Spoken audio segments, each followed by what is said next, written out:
glorioso nome do Senhor. Lucas 23, versículo 42 e 43 nos diz assim: Então dirigiu-se Jesus, rogou-lhe: Jesus, lembra-te de mim quando entrardes no teu reino. E Jesus lhe assegurou: com toda a certeza te garanto, hoje mesmo estarás comigo no paraíso. Mais uma vez, irmãos. Então, dirigindo-se a Jesus, rogou-lhe: Jesus, lembra de mim quando entrares no teu reino. E Jesus lhe assegurou: com toda a certeza te garanto, hoje mesmo estarás comigo no paraíso.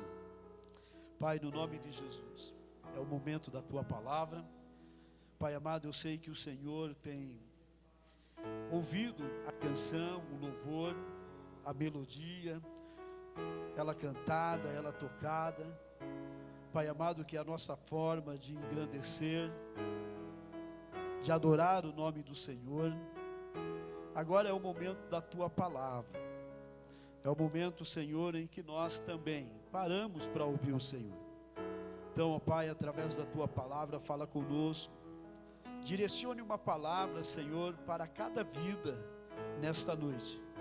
Para a minha vida, Senhor, como o Senhor já tem me direcionado. Então, Deus, que a tua palavra nessa noite seja uma bússola, nos leva, Senhor, ao alvo certo. Assim eu oro e assim eu agradeço, no nome do Senhor Jesus. Amém. Podeis assentar. Irmãos, antes de iniciarmos a nossa palavra nessa noite, eu quero dar os parabéns, às mães, pelo Dia das Mães hoje. Que Deus abençoe cada uma de vocês.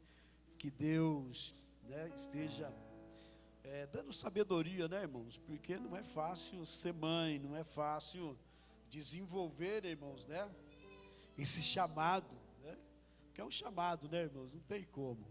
Mas Deus, Ele sempre dá graça. Eu tenho certeza, irmãos, que não é apenas pelo dia, mas é por você, Dia das Mães é todos os dias, irmãos, É que existe, irmãos, uma data da qual, irmãos, a gente parar para pensar, irmãos. Muitos filhos, irmãos, reconhecem a mãe como seus valores nessa data. Depois que passa essa data, irmãos, a vida segue rotinamente, Segue a rotina.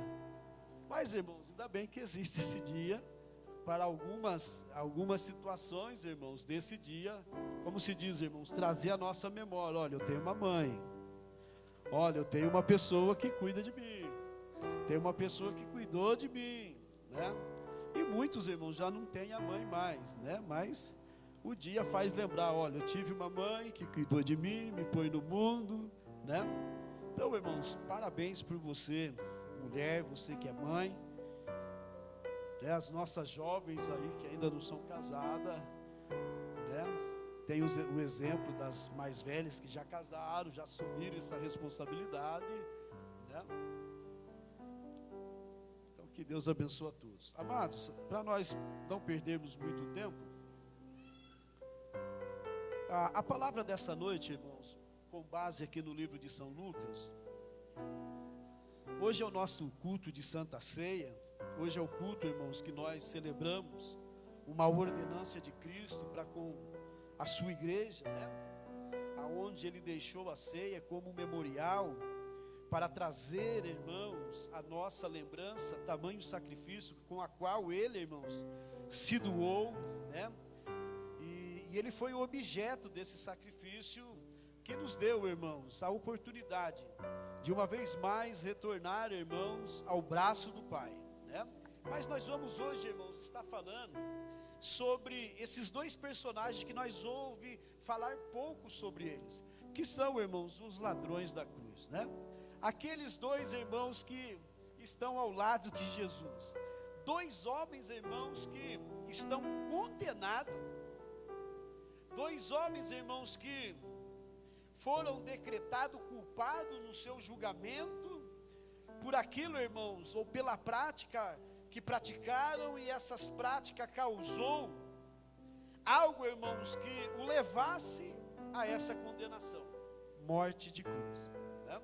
Então nós vemos, irmãos, que os dois estão condenados, e aqui aonde nós lemos, irmãos, eles já estão na cruz, já estão com os cravos nas mãos, já estão com os cravos nos pés.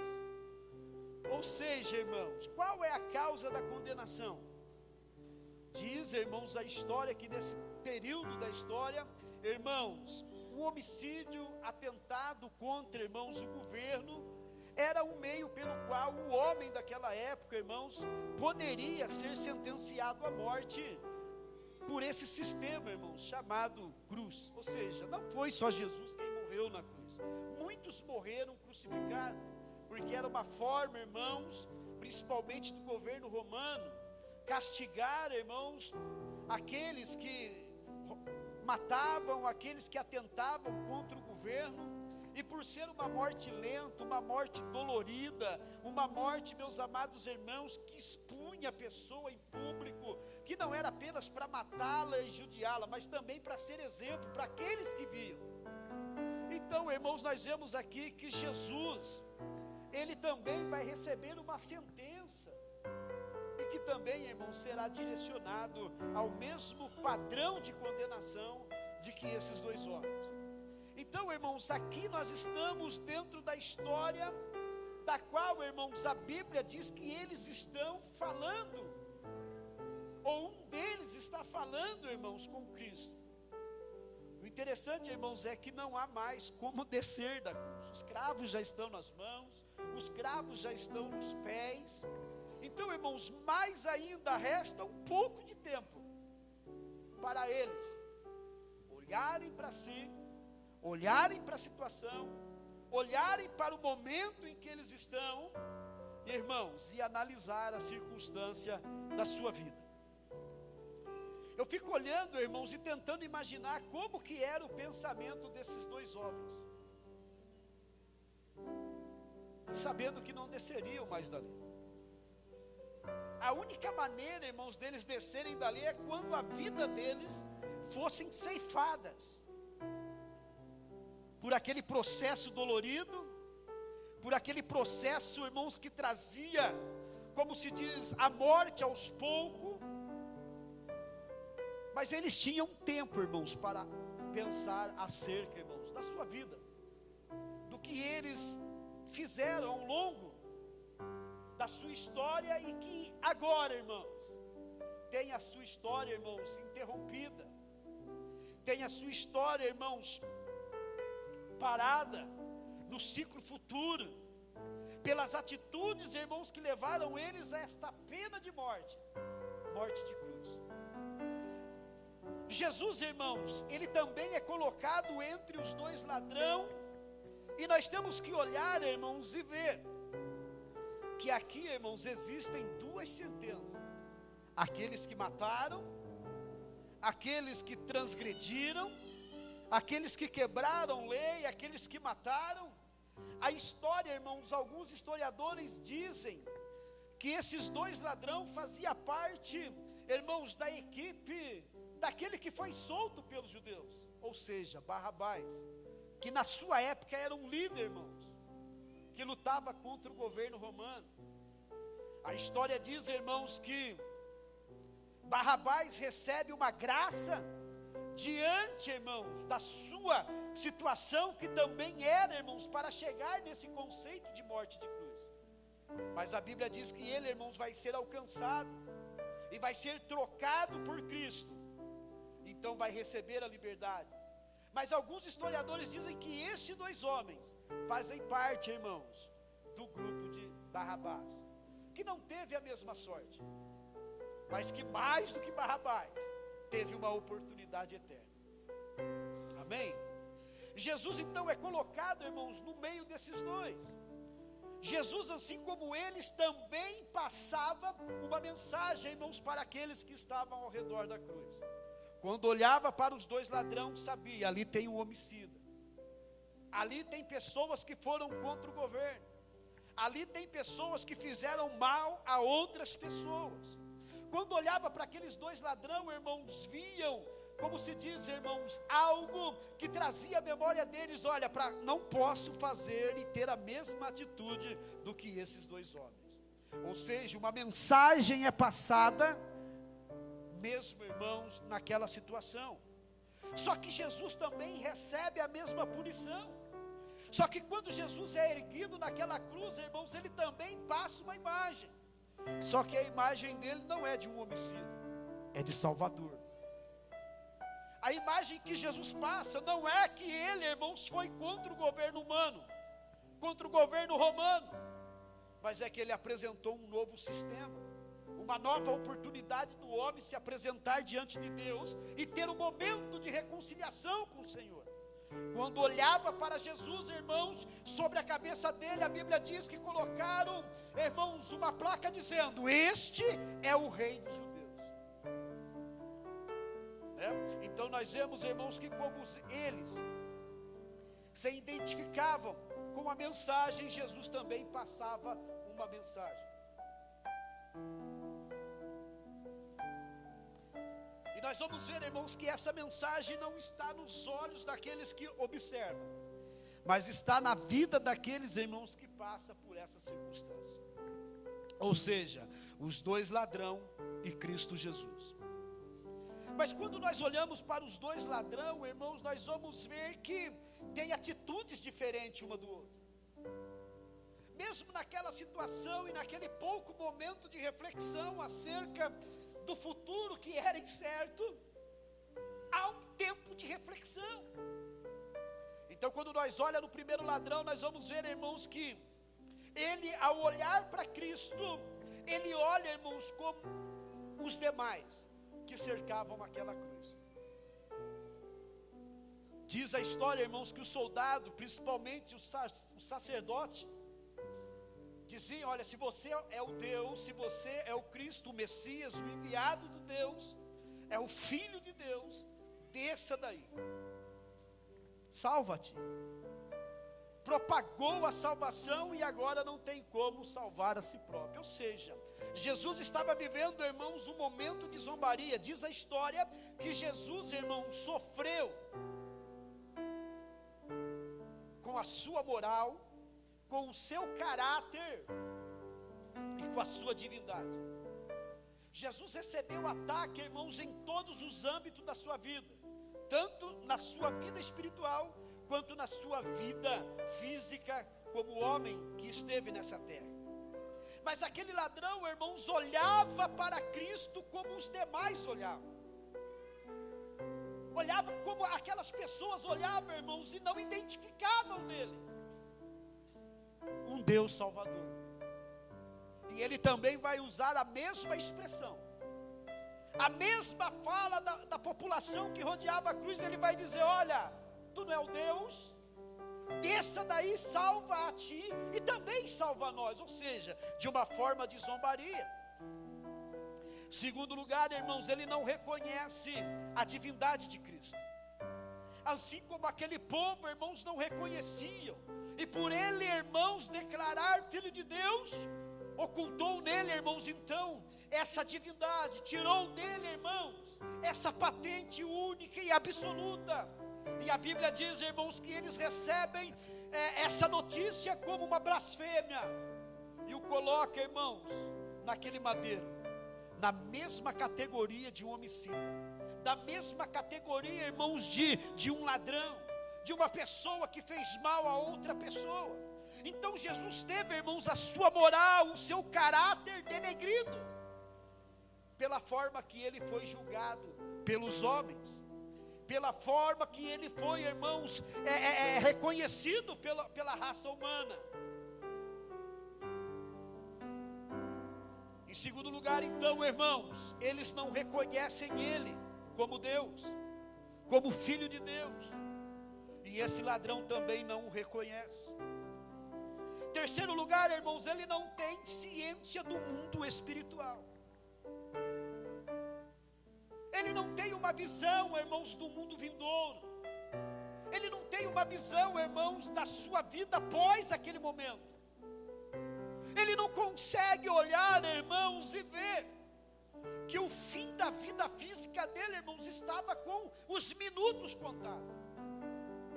E ele não consegue reconhecer que a proposta de Cristo, irmãos, não era tirar Israel, livrá-los da mão dos seus inimigos para sempre, mas era novamente, irmãos, restaurar aquilo que Adão perdera no jardim do Éden, que é a comunhão, que é o relacionamento mais de perto, que é, meus amados irmãos, a liberdade de estar na presença de Deus. Eles não entendem, irmãos, que o mundo apresentado aqui não é um mundo que vai até 70 e 80 anos de existência para a vida de um ser humano. Eles não entendem, irmãos, que Jesus está apresentando, irmãos, como que se diz, um mundo pela qual, irmãos, não haverá mais enfermidade, pela qual não haverá mais doença, não haverá mais envelhecimento, a morte, irmãos, não baterá na nossa porta. Jesus, irmãos, estava apresentando um mundo eterno, mas não foi reconhecido por eles, nem mesmo por aquele que estava prestes a morrer. Ele não valoriza, irmãos, a oportunidade que é dada para ele. A oportunidade que foi dada para aqueles dois homens, irmãos. Você vê passar pelos vãos do dedo a oportunidade que eles têm. Mas o segundo ladrão, irmãos, é diferente. O segundo ladrão não vai olhar como os demais, mesmo estando na mesma situação. Mesmo tendo os pés pregados com cravo, como que se diz, irmãos, com pregos, mesmo tendo as mãos pregadas, mesmo sabendo que a sua vida física está por alguns fios, de alguns minutos, ele não olha como os demais olharam para Jesus. A visão daquele segundo homem, irmãos, não é como da multidão. Ele olha para Jesus e consegue enxergar em Jesus algo diferente. Ele olha para Jesus e consegue ver algo que o ser humano não tinha. Uma luz. Algo, irmãos, que transmitia aquilo que era, irmãos, inconhecível aos olhos. Aquele homem olha para Jesus, irmãos, e ele entra num debate com o seu amigo. E ele diz: olha, você não sabe reconhecer o estado que está. Nós estamos aqui porque nós plantamos para colher isso daqui. Nós estamos aqui porque nós merecemos pelos nossos atos e atitude. Mas esse homem nada fez. Esse homem está aqui, ele não matou, ele não roubou, mas ele está aqui indevidamente, ele está aqui mesmo sem merecer, e ele não está questionando, ele não está reclamando. E você que está na mesma situação, e aí ele diz: você vai morrer como ele também vai. Não sabe reconhecer. Irmãos, aquele homem não olha para as pessoas, para Jesus como as demais pessoas olharam. Aquele homem não consegue olhar de uma forma natural. Segundo lugar, irmãos, aquele homem reconhece em Cristo a sua divindade. Aquele homem consegue ver algo especial, ou pelo menos diferente no homem Jesus. Terceiro lugar, irmãos, ele tem ciência do mundo espiritual. Ele sabe, irmãos, que o seu fim está chegando. Ele sabe que a sua vida física, irmãos, está por alguns segundos. Ele não tem mais tempo, mas o pouco de tempo que ele tem, ele consegue observar algo, uma oportunidade que está sendo colocada diante dele. Aleluia. Ele tem ciência do mundo espiritual. Em quarto lugar, irmãos, ele valoriza a oportunidade que ele teve. Ele não deixa passar, porque ele não tem uma segunda oportunidade. A oportunidade dele era aquele momento. Irmãos, o melhor tempo da vida daquele homem foi a cruz. Entendo eu, isso não está na Bíblia, mas irmãos, a melhor hora que ele teve na vida, que ele viveu nessa terra, irmãos, ainda que traz medo de ver o momento, mas foi o melhor tempo da vida dele, que ele teve a oportunidade de reconhecer um caminho, ele teve a oportunidade, irmãos, de mesmo vivendo uma vida errada todo o tempo que ele viveu, irmãos, de encontrar o verdadeiro caminho. Ele teve, irmãos, a oportunidade, mesmo nos minutos finais da sua vida, de encontrar com aquele que veio com a missão de restauração, de ver, irmãos, aquele que veio a este mundo para cumprir uma vontade não sua, mas uma vontade daquele que criou todas as coisas, e dele fazer parte, irmãos, desse momento. Aquele homem, irmãos, não olha da forma que as pessoas olhavam, e por ele não olhar, por ele valorizar, por ele, irmãos, aceitar a divindade, por ele ter consciência que a vida não terminava ali, somente a física, e na eternidade continuava algo ainda maior ou melhor. Então, irmãos, ele vai valorizar a oportunidade que tem, e ele vai reconhecer em Cristo a sua divindade.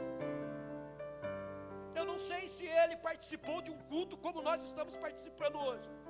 Eu não sei se esse homem, irmãos, teve a oportunidade de sentar numa escola bíblica dominical. Eu não sei se esse homem, irmãos, teve uma Bíblia para ler. Mas eu sei que a oportunidade que ele teve, irmãos, ele soube aproveitar.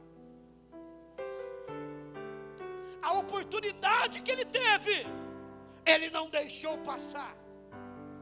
Porque se ele deixasse passar, ele não teria outra oportunidade.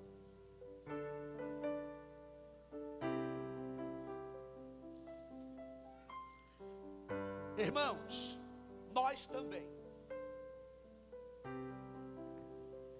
eu e você também, temos da parte de Deus uma oportunidade nessa noite. Olha o que Paulo diz em Colossenses capítulo 2, do versículo 13 em diante. Paulo escreve as cartas, e na igreja de Colosso, na cidade de Colosso, irmãos, ele escreve dizendo assim: e a vós outros que estava morto pelas vossas transgressões, e pela incircuncisão da vossa carne, não deu vida juntamente com ele, perdoando todos os nossos pecados, e cancelou a escrita da dívida que nos consistia em ordenância e que nos era contrária. Ele removeu completamente, pregando-a na cruz. E o versículo 15 diz assim: ele despojou as autoridades, poderes malignos, fez dele um espetáculo público, triunfando sobre todos eles na cruz. O que Paulo está dizendo aqui? Está nos levando, irmãos, na mesma categoria daqueles dois. Espera aí, pastor, eu não estou aqui com um prego na mão, eu não estou aqui pendurado numa cruz, e eu acho que eu não vou morrer, eu não tenho pouco tempo de vida. Talvez nós poderíamos pensar assim, e estaríamos certos em pensar assim. Mas, irmãos, quando nós vamos para o Jardim do Éden, quando nós voltamos lá no começo, aonde, irmãos, o homem vivia uma vida de intimidade, de relacionamento com Deus, aonde a Bíblia diz, irmãos, que Deus, ele tem um relacionamento de perto com Adão e com Eva, mas que tinha, irmãos, algo ali que não era para ser feito, que era comer do fruto do bem ou do mal. A Bíblia diz que quando Eva desobedece e vai comer do fruto, e quando ela leva para Adão, seu esposo, a Bíblia diz que eles agora vão sofrer, irmãos, algo chamado de caos. O que é o caos, irmãos? É aquilo que traz destruição. O caos, irmãos, invade o mundo espiritual e o mundo físico. O caos, irmãos, invade a vida do homem.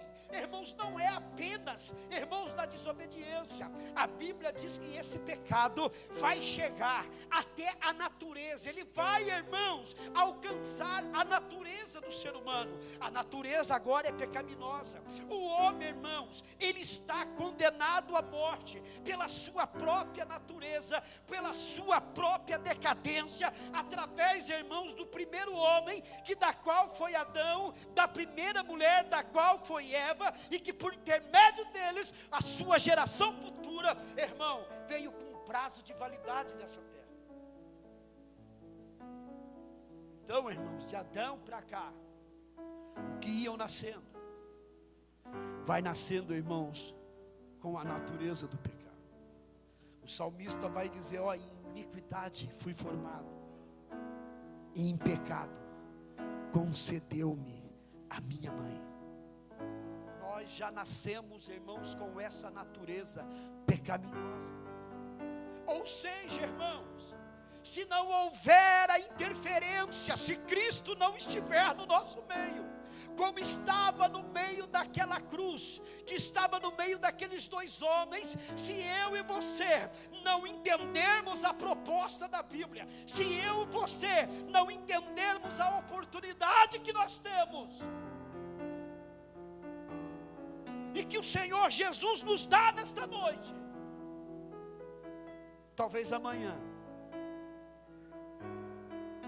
assim como aqueles homens não desceriam daquela cruz, assim como a morte já estava à porta para aqueles dois homens, talvez nós também, irmãos. Não deixa passar a oportunidade. Não deixa, meu amado irmãos. Não olha de uma forma natural para ele. Não olha, irmãos, de uma forma simples como os demais.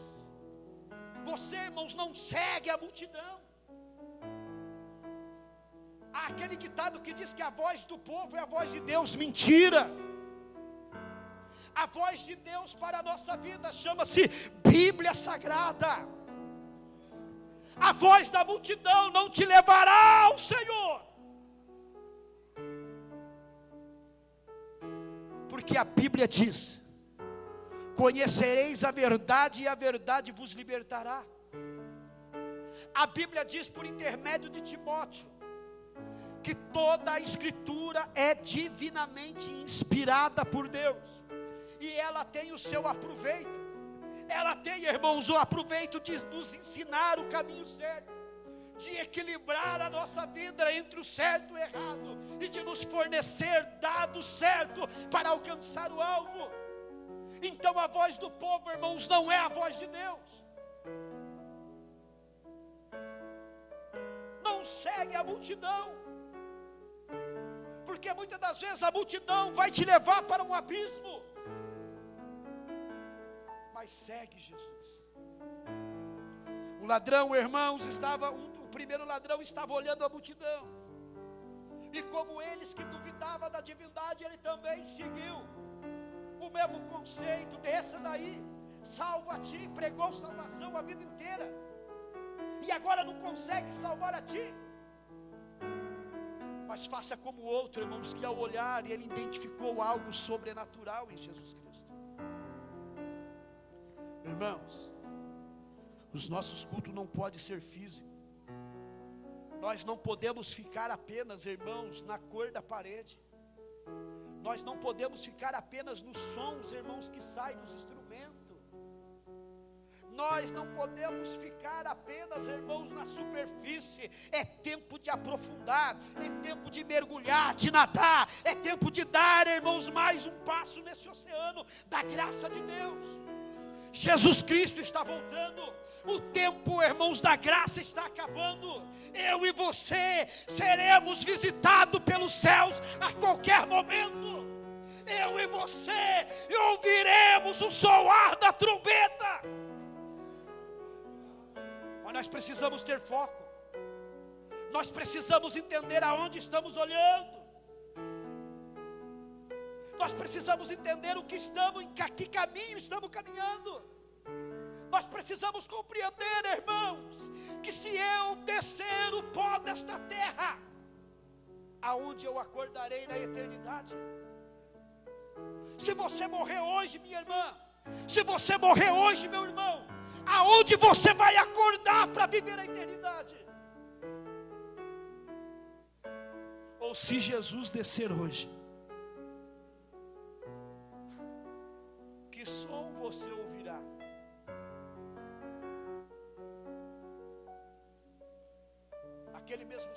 primeiro ladrão ouviu: desça daí, salva a ti, salva nós e segue.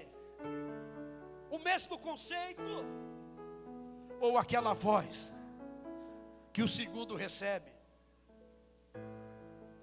hoje mesmo estará comigo no paraíso. Que voz que nós ouviríamos, irmãos, se isso ocorresse na nossa vida?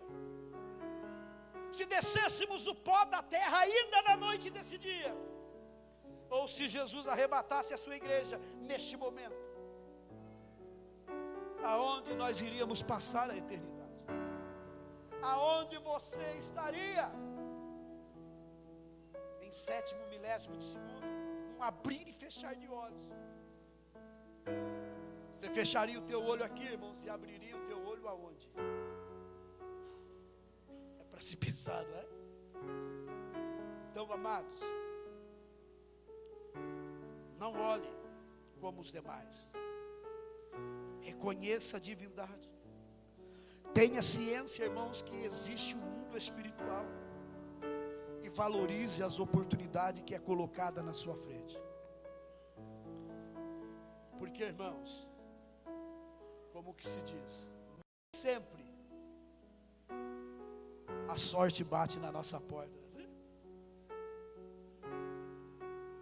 Olhando, irmãos, as circunstâncias da vida daqueles homens, eu vejo, irmãos, vamos dizer dessa forma, não é isso, mas ele sabia que como se diz, a sorte estava batendo, e era a última vez que batia. Irmãos, se a sorte batesse na sua porta hoje, como que você abriria a porta?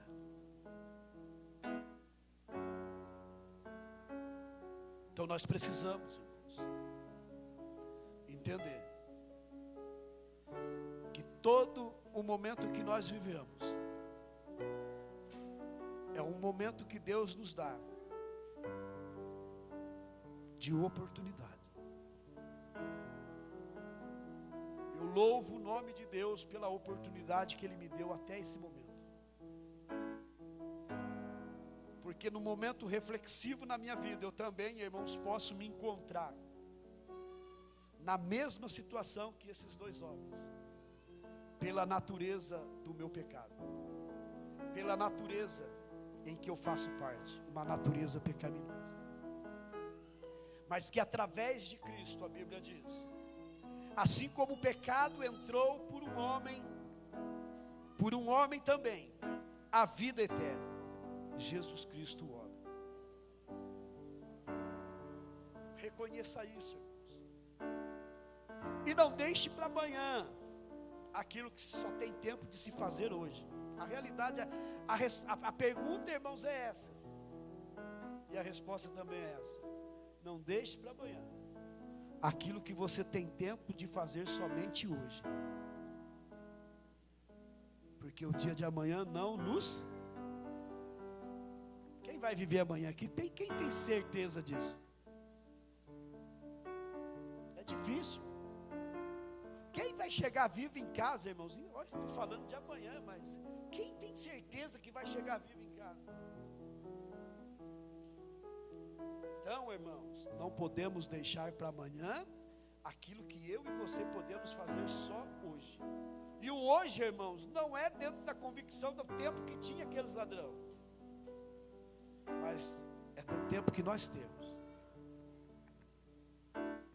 Eu estava vendo um pastor pregando, irmãos, sobre o arrebatamento da igreja, e ele pregando em cima do púlpito. Quando vê, irmãos, ele cai para trás. Ele morre pregando sobre o arrebatamento em cima.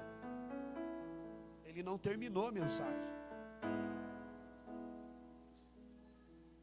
Talvez, irmãos, nós não tenhamos tempo de terminar o nosso culto. Você está brincando, pastor? Tem 15, para os 80 falta muito. Eu faço caminhada todos os dias, pastor. Eu sou atleta, mas eu já vi muitos atletas morrendo dentro de um campo de futebol, forte, vigoroso. Então, amado, nós precisamos entender que o tempo que Deus nos dá chama-se agora. 2 minutos, irmãos, é incerto. Mas agora, o que eu posso fazer, Senhor? Reconhecer o seu senhorio agora. Se coloque de pé, irmão.